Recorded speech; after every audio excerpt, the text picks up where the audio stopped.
वहीं भोपाल में income tax विभाग की सौरभ शर्मा के ठिकानों पर रेड थी। इस रेड के बाद सौरभ शर्मा फरार है, लेकिन उसकी काली कमाई को लेकर हर रोज नए खुलासे हो रहे हैं। एक ऐसी डायरी सौरभ के पास से मिली है। आपको सौरभ शर्मा की डायरी के बारे में हमने कल भी बताया था और इसी डायरी में उगाई के सारे रूट कैद हैं। लेकिन आज हम काली कमाई के इस धन कुबेर को लेकर कुछ और खुलासे करने जा रहे हैं। खुलासा नंबर 1, मध्य प्रदेश आरटीओ के सौरभ शर्मा को फर्जी सर्टिफिकेट के जरिए नौकरी मिली। खुलासा नंबर 2, आरोपी कांस्टेबल सौरभ की उत्तर प्रदेश में करोड़ों रुपए की संपत्ति का पता चला। नोएडा, ग्रेटर नोएडा में कई फ्लैट्स सौरभ के हैं। और खुलासा नंबर 3, सौरभ शर्मा काली कमाई को नोटों में दीमक ना लग जाए, इसकी वजह से नोटों पर केमिकल छिड़कता था और फिर सोना या चांदी खरीद लेता था। इस केस में रोज नए खुलासे हो रहे हैं, लेकिन सौरभ शर्मा कहां है? सौरभ शर्मा के सहयोगी कहां हैं? सौरभ शर्मा के राजदार कहां हैं? इस बात को लेकर एजेंसीज के हाथ अब तक खाली हैं।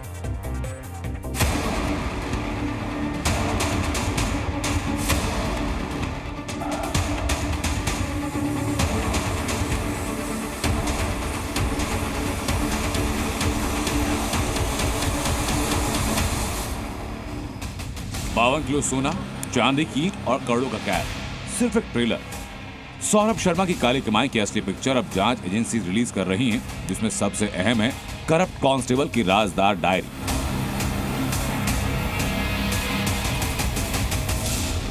सौरभ की डायरी में काली कमाई के सीक्रेट। इनकम टैक्स विभाग के हाथ में वो डायरी जिसके हर पन्ने पर काली कमाई का जिक्र है। डायरी में एमपी के 52 जिलों के आरटीओ, 23 चेक पोस्ट से वसूले गए पैसे का जिक्र। सौरभ शर्मा परिवहन विभाग में तबादलों के रेट फिक्स करता था। सूत्रों के मुताबिक सौरभ शर्मा सोने और चांदी पर ज्यादा भरोसा करता था। जहां से भी कैश में काली कमाई आती उसे वो सोना और चांदी खरीदता था। उसे पता था कि सोने और चांदी में भविष्य में रिटर्न बेहतर होगा।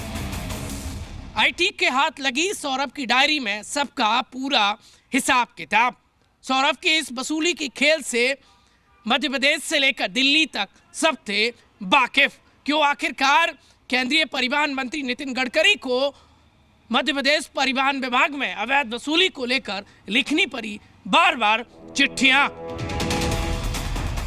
परिवहन विभाग में सौरभ ने 7 साल आरटीओ कांस्टेबल की नौकरी की। उसने यहां भी सबकी आंखों में धूल झोंकी।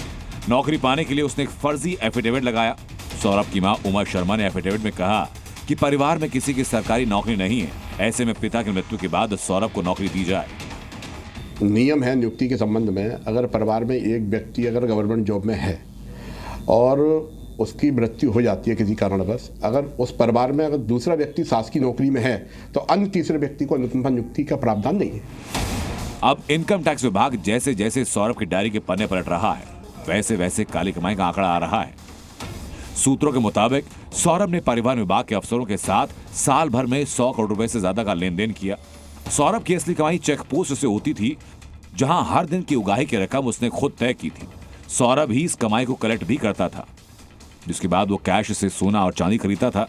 इससे वो नोटों को छिपाने से बचता था और नोटों के खराब होने का खतरा नहीं था। फिलहाल सौरभ गायब है और एजेंसीज ढूंढ रही हैं।